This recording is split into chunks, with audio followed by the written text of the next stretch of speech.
Ini kisah seorang binian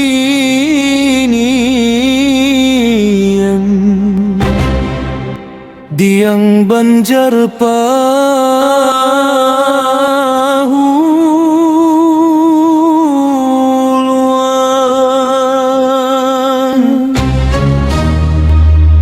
Urangnya panyupan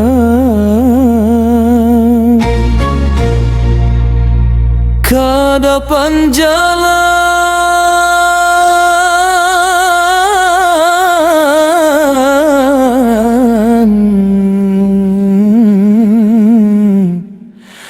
apalagi bakawanan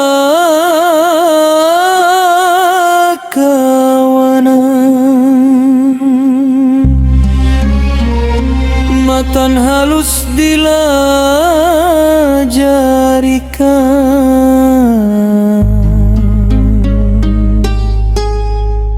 oleh kuitan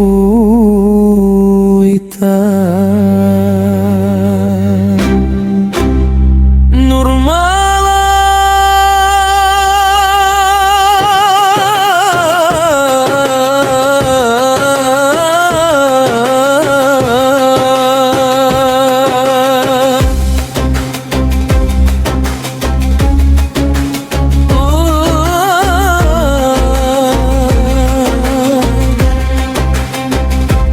Hendak tahukah kaya apa kisah Nurmala? Tak masuk dapat predikat bunga desa.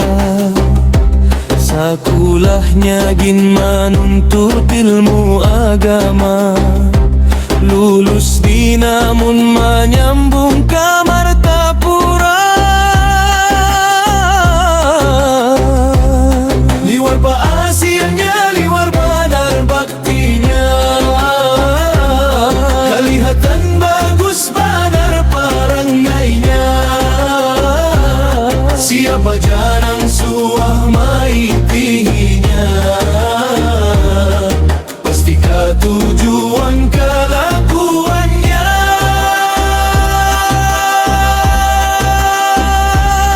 Liwar paasiannya, liwar badar baktinya, pasti ketuju kelakuannya. Banyak orang yang datang menyapa, hendak berurusan, hendak berkata, tapi hatinya kada sembarangan. Mahadang takdir kada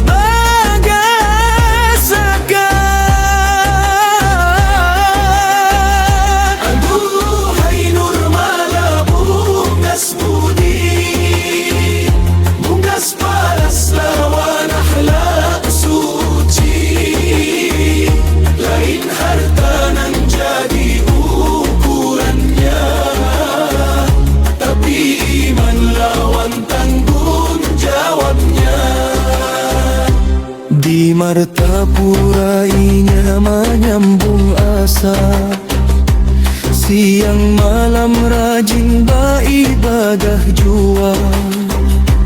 Hidup sederhana kada banyak pinta, cukuplah iman jadi harta.